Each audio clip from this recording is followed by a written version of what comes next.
Super. And ఇంటర్వ్యూకి వస్తున్నానంటే మీ ఏడీలో ఒక ఏడీతో మాట్లాడా, మీరు పేరు అడగొద్దు, వాళ్ళకి షెంటింగ్ పడిపోద్ది నాకు తెలుసు. ఏం సార్ అసలు నిద్రపోవట్లేదు అంటే మీరు? నిద్రపోవడం అనేది చాలా తక్కువ అంటే నిద్రపోవడం. అవును. మామూలుగా అయితేనే చాలా తక్కువ. ఎందువల్ల సార్? మీకు డైరెక్టర్ అనే చైర్లో వచ్చి కూర్చోండి, మీకే తెలుస్తుంది. నేనే కాదు, ఏ డైరెక్టర్ ప్రశాంతంగా నిద్రపోతాడో చెప్పండి. నాకు తెలిసి డైరెక్షన్ అనే వృత్తిలో ఉన్నవాడు ఎవరికి కూడా ప్రశాంతమైన నిద్ర అయితే ఉండదు. అది నేను చెప్పగలను 90%. అది అందువల్ల ఇది నా ఒక్కడే ఇదే కాదు. డైరెక్షన్ అనేది అంత బాధ్యతతో కూడుకున్న వ్యవహారం. ఎంతమందిని సమాధానపరచాలి, ఎంతమందిని ఎన్ని లాజిక్స్ని మనం అడ్రస్ చేయాలి, అదొక పెద్ద యజ్ఞం అండి మీకు. అందుకనే కదా వరల్డ్లోనే మోస్ట్ డిఫికల్ట్ జాబ్ ఏదైనా ఉందంటే ఫిల్మ్ డైరెక్షన్ అంటారు. అది నిజం. ఏడీస్కి ఒక టైం చెప్తారంట, యూనిట్కి ఒక టైం చెప్తారంట, వాళ్ళందరికంటే ముందే వెళ్ళి కూర్చుంటారంట. ఇది కొత్తగా ఈ సినిమా చేయట్లేదు సార్. ఫస్ట్ నుంచి మొదటి నుంచి నాకు మా ఇంట్లో అందరు కూడా టైం డిసిప్లిన్ చాలా ఎక్కువ. ఎందుకంటే ఇప్పుడు 7 గంటల కాల్ షీట్ అంటే నేను వీలైతే 6:30కే ఉంటాను. నేను 6:30కే ఉండి అక్కడ అన్ని అరేంజ్మెంట్స్ చూడటమే కాకుండా అక్కడ ఏమైనా ఇంకా బెటర్మెంట్ చేయొచ్చా. సో ఎందుకంటే నాకు ఒక షాట్ ఎక్స్పోజ్ అయిందంటే భయం అండి. ఆ షాట్ ఎక్స్పోజ్ అవ్వడానికి ముందే ఏదైనా చేయగలం మనం. వన్స్ ఎక్స్పోజ్డ్ అంటే అది శాసనం, అంతే, దాన్ని మార్చలేం. అందుకని ఆ పెయిన్స్ టేకింగ్ అంతా పడుతుంటాను నేను. ఓకే, అది. అండ్ ఇఫోరియా విషయానికి వస్తే సార్, నాకు తెలిసి అతిపెద్ద టాస్క్ మీ స్వప్నాన్ని మదర్గా మీరు చూడాల్సి రావడం. చాలా మదన పడి ఉంటారు. ఫస్ట్ మేడం దగ్గరికి వెళ్ళి, భూమిక గారి దగ్గరికి వెళ్ళి ఏం చెప్పారు సార్? ఆ కన్వర్జేషన్ ఏం నడిచింది? అదే అంటే ఫస్ట్ తను కూడా షాక్ అయింది. ఎందుకంటే జనరల్గానే హీరోయిన్లు మదర్ రోల్ అనేసరికి కొద్దిగా వెనకడుగేస్తారు. అందులో ఒక టీనేజర్కి మదర్గా చేయాలి. భూమిక నిజ జీవితంలో యంగే, ఆవిడేం టీనేజర్కి మదర్ అయ్యేంత వయసు లేదు ఆవిడకి. ఆ రియల్ లైఫ్లోనే ఆవిడ సన్నకే 12 ఇయర్సే. సో అందుకని కథ స్క్రిప్ట్ పంపించమంది. తను అప్పుడు లండన్లో ఉంది. సో స్క్రిప్ట్ పంపించాను. స్క్రిప్ట్ చదివిన తర్వాత ఈ కథ చెప్పి తీరాలి వెంటనే, ఐఎమ్ డూయింగ్ ఇట్ అంది. అంతే. మిమ్మల్ని భూమిక గారిని నేను ఓ దగ్గర చూశాను. అది మన ఒక్కడు రిలీజ్ అప్పుడు ప్రసాద్ అక్కడ ఐమాక్స్కి వచ్చారు మీరు. అవును. అంటే అక్కడ కూడా మేడం ఎంత అంటే మీరు పక్కన కూర్చోబెట్టుకుని ఏదో చెప్తున్నారు, ఒక డైరెక్టరు లేకుంటే ఒక హీరోయిన్ అలా కాకుండా మిమ్మల్ని ఒక గురువు లాగా, ఒక గైడ్ లాగా చాలా నమ్మినట్టు నాకు నేను గమనించిన విధానంలో అర్థమైంది. సో చాలా బలంగా నమ్ముతారు మిమ్మల్ని. ఎందువల్ల ఆ బాండింగ్ సెట్ అయింది? నన్నే కాదు, ఆవిడ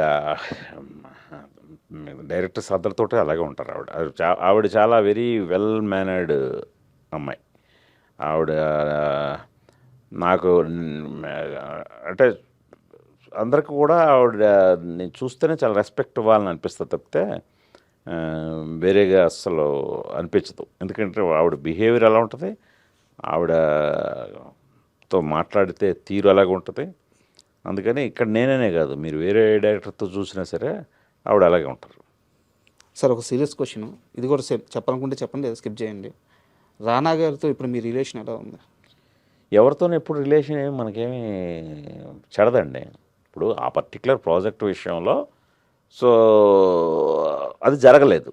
ఆ ప్రాజెక్ట్ జరగనప్పుడు సో తను అది వేరే రకంగా ప్రయత్నాలు చేసినప్పుడు నేను కొద్దిగా హర్ట్ అయ్యాను. హర్ట్ అయ్యి నా హర్ట్నెస్ని ఎక్స్ప్రెస్ చేశాను అంతే. అంతకు మించి దాని మీద ఏమి ఆ తర్వాత మళ్ళీ మేము మాట్లాడుకున్నాం, మేము మెసేజ్లు ఇచ్చుకున్నాం. మాట్లాడుకున్నారా? అది మాకు ఇవన్నీ అంటే పర్సనల్గా వాళ్ళ మీద మనకేముంటుంది, చిన్న ప్రొఫెషనల్గా ఒక చిన్న ఇది అది అక్కడతో అయిపోయింది. అండ్ ఇఫోరియా ఇప్పుడున్న ప్రతి ఇంటికి అవసరమైన కథ అని చెప్పారు. కరెక్ట్. నేను కూర్చోగానే ఫస్ట్ నేనే ఒక రియల్ టైం ఎగ్జాంపుల్ చెప్పాను. బట్ మీ ఇంటికి ఈ కథ ఎంత అవసరమైంది, ఈ సినిమా ఎంత అవసరమైంది, ఈ సినిమా సక్సెస్ ఎంత అవసరమైంది? అంటే ఇది ఎందుకంటే ఫ్యామిలీ మొత్తం దీనికోసం 3 ఏళ్ళ నుంచి కష్టపడుతున్నారు. అంటే ఫస్ట్ అందరికి కూడా కథ చెప్పాలన్న ఆసక్తే. ఈ కథని రైట్ టైం ఇది చెప్పడానికి. అని ఆసక్తి. అందుకనే ఇప్పుడు మేమందరం కూడా చాలా ఎమోషనల్ కనెక్ట్తో ఉన్నాం. రేపొద్దున్న జనం కూడా ఈ సినిమా చూసిన తర్వాత అంత ఎమోషనల్ కనెక్ట్ వస్తుంది. అంటే ఆ ఎమోషనల్ కనెక్ట్ రావడానికి ఇదేదో మనకి స్వీయ అనుభవంతోనో దీంతోనో వచ్చేది కాదు. ఈ రోజున సొసైటీలో మన ఎదురింట్లోనో పక్కింట్లోనో ఇలాంటివి జరుగుతున్నాయి కదా, మన ఇంట్లో కూడా జరిగే అవకాశం ఉంది కదా, మనం ఎంత జాగ్రత్తగా ఎంత అలర్ట్గా ఉండాలి అనే ఒక అవేర్నెస్, ఒక కాన్షియస్నెస్ క్రియేట్ చేస్తుంది. సో అందుకని ఈ కథను చెప్పాలన్న ఒక కుతూహలంతో మేము ఎప్పుడెప్పుడు చెప్తామా అనేది మేము నమ్మాం. మేము గట్టిగా నమ్మి మేము సాటిస్ఫైడ్ అన్ని రకాలుగా. సో అందుకని రేపొద్దున్న అదే రిజల్ట్ని ఆడియన్స్ నుంచి రప్పించుకుంటాం అనే నమ్మకం ఉంది. నేను విన్నది అంటే చాలా దగ్గర నుంచి విన్నాను. నెక్స్ట్ హిరణ్యకశ్యప తీయడానికి చాలా ట్రయల్స్ చేస్తున్నారు, చాలా సీరియస్గా ఉన్నారు. మేబీ నెక్స్ట్ ప్రాజెక్ట్ అదే ఉండబోవచ్చు గుణశేఖర్ గారిది అని తెలుస్తుంది. నిజమా అబద్ధం? ఇంకా నేనైతే ఇంకేమనుకోలేదండి. ఆ కథ మీద సీరియస్గా ఉన్నారు. అది అయిపోయింది, ఆల్రెడీ కథ అయిపోయింది. ఇప్పుడు దాని మీద కొత్తగా ఏమీ చేయాల్సిన అవసరం లేదు. నేను 8 ఏళ్ళు దాని మీద వర్క్ చేశాను. నా లైఫ్లో 8 years ప్రైమ్ టైం దాంతో స్పెండ్ చేశాను. సో అందుకని ప్రస్తుతానికైతే యూఫోరియా తప్ప నా దృష్టిలో వేరేది లేదు. ఈరోజు ఈ సినిమాని జనాల దగ్గరికి సక్సెస్ఫుల్గా చేర్చడమే నా మిషన్, అంతే. ఇంక వేరే ఆలోచన కూడా లేదు ప్రస్తుతానికి. అండ్ February 6th సో ఫైనల్గా అంటే గుణశేఖర్ నుంచి ఒక సినిమా వస్తుంది అంటే ఆ సినిమాలో ఖచ్చితంగా ఏదో ఒక సమాజానికి ఉపయోగపడేది ఉంటుందని మాకు తెలుసు. ఈ జనరేషన్కి యూఫోరియా గురించి ఫైనల్గా ఏం చెప్తారు? ఎందుకు చూడాలి, ఏం నేర్చుకోవాలి? ఎందుకు అంటే ఏం నేర్చుకోవడానికి నేనేదో ఉపదేశాలు అయితే ఇవ్వట్లేదండి, స్ట్రిక్ట్గా ఇవ్వట్లేదు.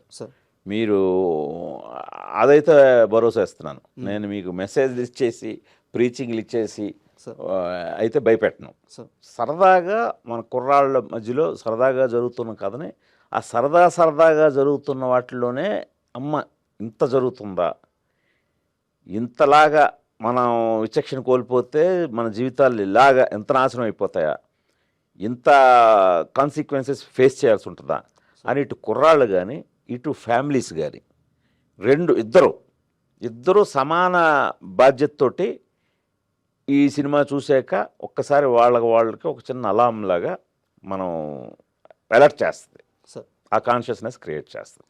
అందుకని ఖచ్చితంగా ఇప్పుడు ఈ జనవరిలో చాలా చక్కగా నవ్వుతూ ఎంటర్టైన్మెంట్ సినిమాలు చూసాం. ఇప్పుడు February 6వ తేదీన ఒక్కసారి ఒక రియాలిటీ చెక్ తోటి యూఫోరియా చూద్దాం. లైఫ్లో రియాలిటీ చెక్ అనేది అప్పుడప్పుడు ఉంటూ ఉండాలి. అదే euphoria. Sir thank you sir.